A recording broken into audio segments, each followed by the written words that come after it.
നമ്മൾ മലയാളികൾ ഏറ്റവും കൂടുതൽ കഴിക്കാൻ ആഗ്രഹിക്കുന്ന റെസിപ്പിയാണല്ലോ അല്ലേ ഈ മീൻ വറുത്തത്. നമുക്ക് ആ മീൻ വറുത്തതൊന്ന് സ്പെഷ്യലാക്കിയാലോ. എന്നും ഒരേപോലെ ചെയ്യാതെ ഇതുപോലെ വെറൈറ്റി ആയിട്ട് നമുക്ക് ചെയ്യാം കേട്ടോ. അപ്പോൾ അതെങ്ങനെയാണെന്ന് നമുക്ക് നോക്കാവേ. അപ്പോൾ ഞാനിവിടെ എടുത്ത് വെച്ചിരിക്കുന്നത് പരൽ മീനാട്ടോ. നമുക്കതൊന്ന് കഴുകി വൃത്തിയാക്കിയിട്ട് ഒന്ന് ക്ലീനാക്കി വെക്കാവേ. ഇനി നമുക്കതിലേക്ക് കുറച്ച് മസാല വേണേ. നമുക്ക് മസാലയും തയ്യാറാക്കാവേ. ഒരു മിക്സിയുടെ ജാറൊന്ന് എടുത്ത് വെച്ചിട്ട് അതിലേക്ക് ആവശ്യത്തിന് വെളുത്തുള്ളി ഒന്ന് ഇട്ട് കൊടുത്തിട്ട് അതിൻ്റെ കൂടെ തന്നെ നമുക്ക് ഇഞ്ചിയും കൂടെ ഒന്ന് ചേർത്ത് കൊടുക്കാവേ. ഇനി ഈ സമയത്ത് നമുക്ക് ഇതിലേക്ക് കുറച്ച് കുരുമുളകും അതിൻ്റെ കൂടെ തന്നെ 2 പച്ചമുളകും കൂടെ ചേർത്ത് കൊടുത്തിട്ട് നമുക്കിതിലേക്ക് കുറച്ച് വലിയ ജീരകം ഒന്ന് ചേർത്ത് കൊടുക്കാവേ.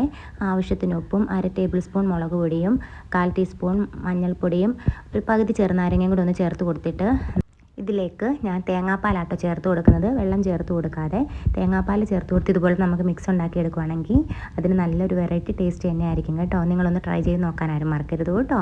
ഇനി നമ്മൾ കഴുകി വൃത്തിയാക്കി വെച്ചിരിക്കുന്ന മീനൊന്ന് അതിലേക്കൊന്ന് ഇട്ട് കൊടുത്തിട്ട് ആ മസാലകളെല്ലാം ഒന്ന് തേച്ച് പിടിപ്പിച്ച് വെക്കാവേ അതിലേക്ക്.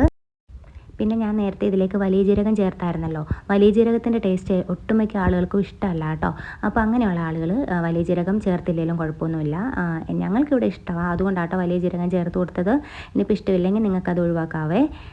ഇനി ഇതിലേക്ക് മസാലകളെല്ലാം നന്നായിട്ട് തേച്ച് പിടിച്ചതിന് ശേഷം നമുക്കൊരു അരമണിക്കൂറെങ്കിലും ഒന്ന് റെസ്റ്റ് ചെയ്യാൻ വെക്കണം കേട്ടോ. എന്നിട്ടേ ഉള്ളൂ നമ്മളതൊന്ന് ഫ്രൈ ചെയ്തെടുക്കാൻ പാടുള്ളൂ കേട്ടോ. ഇനി കുട്ടികൾക്ക് എരിവിൻ്റെ പ്രശ്നം ഉണ്ടെങ്കിൽ കുരുമുളക് ചേർക്കുമ്പോഴും പച്ചമുളക് ചേർക്കുമ്പോഴും മുളക് പൊടി ചേർക്കുമ്പോഴും നിങ്ങളുടെ ഇഷ്ടത്തിന് കുറച്ചൊക്കെ ചേർത്താലും മതിയാവുമേ. അപ്പം നമ്മുടെ മസാല എല്ലാം ഇവിടെ തേച്ച് നമുക്ക് റെഡി ആയിട്ടുണ്ട്. നമുക്കിനി ഇതൊന്ന് ഫ്രൈ ചെയ്തെടുക്കാവേ. അരമണിക്കൂറെങ്കിലും ഒന്ന് റെസ്റ്റ് ചെയ്യാൻ വെക്കുന്ന ആരും മറക്കരുത് കേട്ടോ.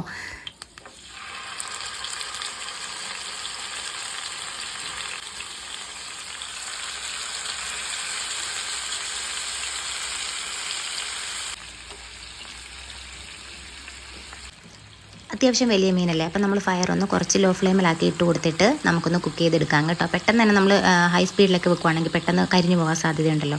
അതുകൊണ്ട് നമ്മൾ സമയം എടുത്തിട്ട് തന്നെ ഒന്ന് ഫ്രൈ ചെയ്തെടുത്ത് തരൂ കേട്ടോ.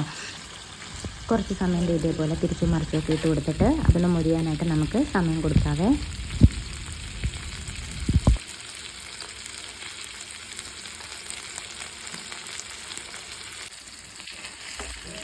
അപ്പം നമ്മുടെ മീൻ ഇവിടെ ഫ്രൈ ആയിട്ട് വന്നിട്ടുണ്ട്. നമുക്കിനിതൊന്ന് കോരി മാറ്റാവേ.